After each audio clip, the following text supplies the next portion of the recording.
తప్పు చేస్తే తనవారైనా సరే శిక్ష తప్పదు అంటూ ఉంటారు పవన్ కళ్యాణ్. అనడమే కాదు, చేతల్లో చూపించారు కూడా. ఒక వైద్యురాలిపై దురుసుగా ప్రవర్తించాడన్న ఆరోపణలు రావడంతో ప్రతిపాడు జనసేన ఇన్ఛార్జ్ వరుపుల తమ్మయ్య బాబును ఏకంగా పార్టీ నుంచి సస్పెండ్ చేశారు పవన్ కళ్యాణ్. ఆ వైద్యురాలికి క్షమాపణలు కూడా చెప్పించారు. తిరుపతి జనసేన నేత కిరణ్ రాయల్పై ఒక మహిళ ఆరోపణలు చేయడంతో అతన్ని కూడా పార్టీ కార్యక్రమాలకు దూరంగా ఉంచారు. కానీ చాలా పార్టీలు ఇలా వ్యవహరించడం లేదు. ఈ విషయంలో పవన్ మిగిలిన పార్టీలకు ఆదర్శంగా నిలుస్తూ ఉన్నారు. కానీ పక్కోడి పెళ్ళాన్ని చెరబట్టి హైదరాబాద్లో వ్యాపారం పెట్టించి వాళ్ళ దిక్కుమాలిన రొమాన్స్ చూసి జనాలు నవ్వుకుంటున్నా ఏమాత్రం సిగ్గు ఎగ్గు లేకుండా బరితెగించి తిరుగుతున్న వైసీపీ ఎమ్మెల్సీ దువ్వాడ విషయంలో జగన్ చాలా సైలెంట్గా ఉన్నారు. ఇక బట్టలిప్పి ఒక మహిళకు ప్రైవేట్ పార్ట్ చూపించి అల్లరి పాలైన గోరంట్ల మాధవ్ విషయంలో కూడా జగన్ అప్పట్లో సైలెంట్గానే ఉన్నారు. ఇక సంజన, సుకన్య గంట అరగంట అంటూ ఫోన్ కాల్లో దొరికిపోయిన అంబటి, అవంతిలు జగన్కు ఆదర్శప్రాయులు. అందుకే కనీసం వారిని వివరణ కూడా కోరలేదు. ఇక తాజాగా బెట్టింగ్ యాప్స్ను ప్రమోట్ చేస్తూ శ్యామల అడ్డంగా దొరికిపోతే ఎటువంటి యాక్షను లేదు. మరి ఇలా అయితే వైసీపీ ప్రజల్లో మరింత చులకన అయిపోదా? ఇక అసలు పాయింట్కి వచ్చేద్దాం.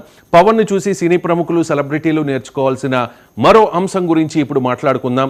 హీరోలు రీల్లోనే కాదు, రియల్గా కూడా హీరో అనిపించుకోవాలి. దురదృష్టవశాత్తు తెలుగులో రీల్ హీరోలే ఎక్కువ, రియల్ హీరోలు చాలా అరుదుగా కనిపిస్తూ ఉన్నారు. సినిమాల్లో విలన్లను చిత్తు చేసి సమాజాన్ని రక్షించే మన హీరోలు వాస్తవానికి బయట పిల్లికి కూడా బిచ్చం పెట్టరు. సినిమాల ద్వారా 100 కోట్లు సంపాదించి వెనకేసుకోవడమే కానీ ప్రజలకు, అభిమానులకు చేసిందేమీ ఉండదు. కానీ మెగా ఫ్యామిలీ హీరోలు అలా కాదు. సంపాదించిన దానిలో ఎంతో కొంత సమాజ సేవ కోసం ఖర్చు పెట్టడం మెగా ఫ్యామిలీ హీరోలకే చెల్లింది. ఆ వరుసలో ముందు ఉంటారు చిరంజీవి అండ్ పవన్ కళ్యాణ్.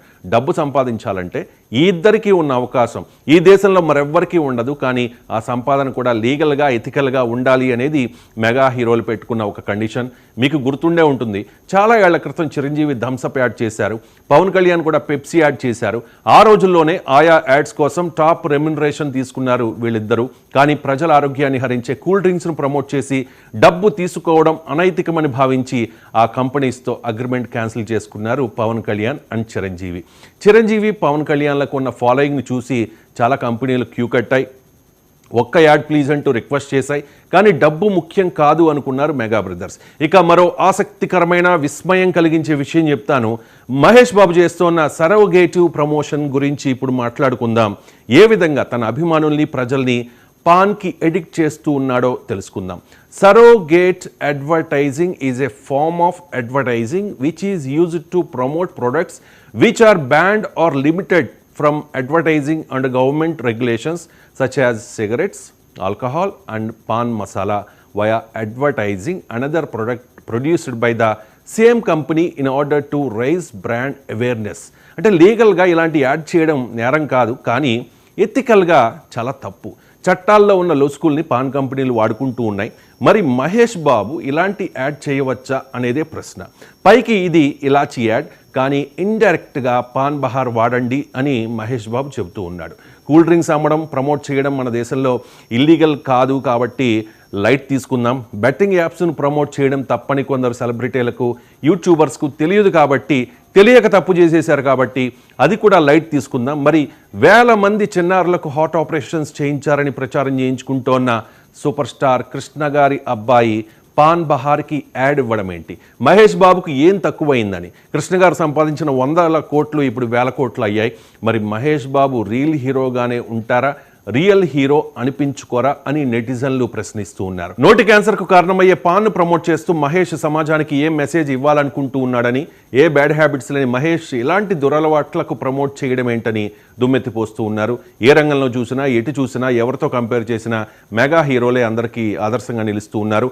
అనైతికంగా వచ్చే సంపాదనపై ఆశపడకుండా సామాజిక స్పృహతో సేవ చేస్తూ ఉన్నారు. రాజకీయమైన, వ్యాపారమైన విలువలు ఉండాలి. డబ్బు కోసం ఏ గడ్డి తినేయడానికైనా, ఎటువంటి యాడ్స్ చేసేయడానికైనా సిద్ధపడిపోకూడదు. ఈ మధ్యకాలంలో బెట్టింగ్ యాప్ల రచ్చ నడుస్తోంది. ఈజీ మనీ కోసం మధ్యతరగతి ప్రజలు, యువత బెట్టింగ్ యాప్ల ఉచ్చులో పడి అప్పుల పాలై ఆత్మహత్యలకు పాల్పడుతూ ఉన్నారు. ఈ లిస్టులో సాఫ్ట్వేర్ ఇంజనీర్లు కూడా ఉన్నారు.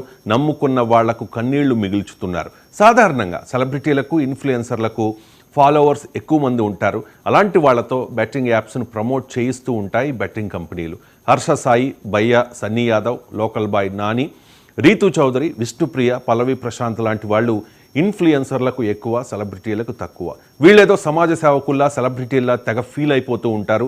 సొల్లు కార్చుకుంటూ ఫాలోవర్స్ కామెంట్స్ రూపంలో పొగిడే పొగడ్తలకు ఫిదా అయిపోతూ తమకు మించిన వాళ్ళు లేరు అనుకుంటూ ఉంటారు. కానీ ఇలాంటి వాళ్ళ వల్ల సమాజానికి పైసా ఉపయోగం ఉండదు. వీళ్ళ సంగతి అటుంచితే ఒక్కో సినిమాకు 50 కోట్లకు తగ్గకుండా తీసుకునే రియల్ హీరోలు సైతం బెట్టింగ్ కంపెనీలు పడేసే డబ్బుల కోసం వెంపర్లాడడం విస్మయాన్ని కలిగించే అంశం. ప్రభాస్, బాలకృష్ణ, గోపీచంద్, విజయ్ దేవరకొండ లాంటి బడా హీరోలు కూడా ఈ లిస్టులో ఉన్నారట. ఇక జస్ట్ ఆస్కింగ్ అంటూ పవన్ను ప్రశ్నించే ప్రకాష్ రాజ్ కూడా బెట్టింగ్ కంపెనీలు పడేసే చిల్లర కోసం వెంపర్లాడడం చాలా దారుణమైన విషయం.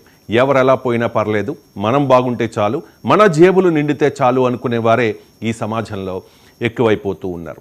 తప్పని తెలియక చేశామని కొందరు వాదిస్తూ ఉన్నారు. కానీ తెలిసి చేసినా తెలియక చేసినా తప్పు తప్పే కదా.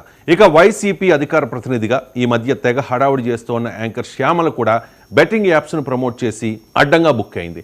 తన స్థాయిని మర్చిపోయి చిరంజీవి